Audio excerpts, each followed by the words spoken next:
హిందువులకు జరిగే అన్యాయాలు హిందువులే పట్టించుకోరు. కాకపోతే ఇట్లాంటి వాటి గురించి చైతన్యపరిచే వాళ్ళు ఎవరో ఒకళ్ళు ఇద్దరు ఉంటుంటారు.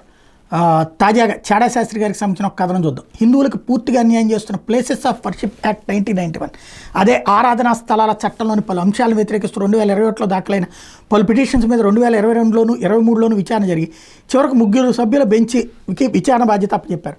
ఈరోజు చీఫ్ జస్టిస్ నేతృత్వం నుండి మొన్న 3 సభ్యులు సుప్రీంకోర్టు బెంచ్ పిటిషన్ మీద విచారణ చేయబడుతుంది. మరోవైపు ఈ చట్టం పకడ్బందీగా అమలు చేయాలని 1947 ఆగస్టు 15 ఉన్న ఆరాధనా స్థలాల స్థితిని యథాతథంగా ఉంచాలని ఆర్టికల్ 32 అనగా ప్రాథమిక హక్కుల అమలు కోసం సుప్రీంకోర్టుకు వెళ్లే హక్కు ఆధారంగా జమైతే ఉలేమా ఐ-హింద్ వేసిన పిటిషన్ కూడా విచారణకు వచ్చింది. ఈ చట్టం సక్రమంగా అమలు చేయకపోతే పలు మసీదులు ముస్లిం రాజులు ధ్వంసం చేసిన హిందూ దేవాలయాలపై కట్టారనే పిటిషన్స్ పరంపర కొనసాగి సమాజంలో అలజడి రేగుతుందంటూ వాళ్ళు తమ పిటిషన్లో కోరారు. అసలు ఈ POW యాక్ట్ రాజ్యాంగ భద్రతను సవాల్ చేస్తూ హిందూ శ్రీ ఫౌండేషన్ అనే సంస్థ తమను తాము ఈ విచారణలో భాగస్వాములు చేయమని సుప్రీంకోర్టు కోరింది. ఈ సంస్థ నిర్లక్ష్యం చేయబడ్డ పురాతన దేవాలయాలను, ఆధ్యాత్మిక యాత్రాస్థలాలను గుర్తించడం, వాటిని మళ్లీ పునరుద్ధరించడం వంటి పనుల్లో నిమగ్నమైంది. అందువల్ల తమకు కూడా దీనిలో పాల్గొనే అర్హత ఉందని ఈ సంస్థ కోరింది. ఈ సంస్థ గతంలో చిదంబరం నటరాజ్ దేవాలయ వ్యవహారంలో మితిమీరిన ప్రభుత్వ జోక్యం మీద కోర్టులో కేసు వేసి గెలిచారు. ఈ సంస్థ వాదన ప్రకారం ఈ చట్టం ఒక నిర్దిష్ట తేదీ నిర్ణయించి హిందువుల ఆధ్యాత్మిక మరియు సాంస్కృతిక హక్కుల అమలుకు ఆటంకం కలిగించే విధంగా ఏకపక్ష నిర్ణయం తీసుకోబడింది. ఈ చట్టం గతంలో ముస్లిం రాజులచే ధ్వంసం చేయబడిన అన్ని హిందూ దేవాలయాలపై కూడా నిరంతర యథాతథ స్థితి కొనసాగించేటట్టు చేస్తుంది.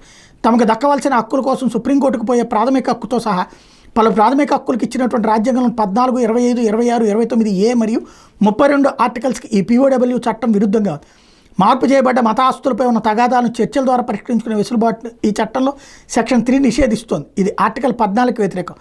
ఆస్తులను కలిగి ఉండడం, సంపాదించడం అనేది అందరికీ ఆర్టికల్ 26 కల్పిస్తుంది.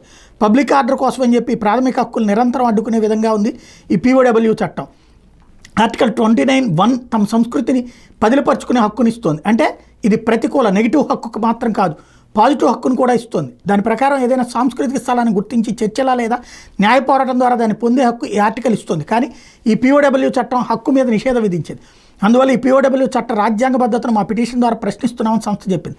అసలు 2021లోనే ఈ పిటిషన్ వేగానే తిరస్కరించకుండా విచారణకి సుప్రీంకోర్టు తీసుకోవడం వల్ల యథాప్రకారం దేశంలో ప్రతిపక్షాలు, వామపక్ష మేధావులు వ్యతిరేకత వ్యక్తం చేశారు. విచారణకు వస్తే ఈ చట్టం ద్వారా హిందువులకు జరిగిన దారుణ అన్యాయం బయటపడుతుందని వాళ్ళ భయమేమో. అసలు 1947లో స్వతంత్రం వచ్చిన దగ్గర నుంచి నేటి వరకు హిందువులు ఏ ఒక్క అంశం గురించి అయినా మద్దతుగా సెక్యులర్ పార్టీలు అని చెప్పుకునే కాంగ్రెస్ కానీ వామపక్షాలు కానీ మాట్లాడారా? ముస్లిం ఆధ్యాత్మిక సాంస్కృతిక వ్యవహారాల్లో ప్రభుత్వ లేక న్యాయస్థానం జోక్యాన్ని పలుసార్లు వ్యతిరేకించినటువంటి సెక్యులర్ ముఠ అదే హిందువుల ఆధ్యాత్మిక సాంస్కృతిక హక్కుల విషయంలోకి వచ్చేసరికి సరిగ్గా దానికి వ్యతిరేకంగా ప్రవర్తిస్తారు. ఈ ముఠా చేతిలో మీడియా ఉన్న వాళ్ళు ఇటువంటి విషయాలు హిందువులకు తెలియకుండా జాగ్రత్త పడ్డారు. కానీ ఏ రోజైతే సోషల్ మీడియా వచ్చిందో ఈ ముఠా ఇన్ని రోజులు పాటిస్తున్న ఈ ద్వంద్వ ప్రమాణాలు బయటపడి ఈ ముఠా సెక్యులరిజం పేరుతో ఒక వర్గానికి కొమ్ము కాస్తూ మెజార్టీ వర్గ ప్రాథమిక హక్కుల అమలుకు కూడా తూట్లు పొడుస్తోందనే విషయం బయటపడింది. అందరికీ కాలమే లైన్లో పెడుతుంది.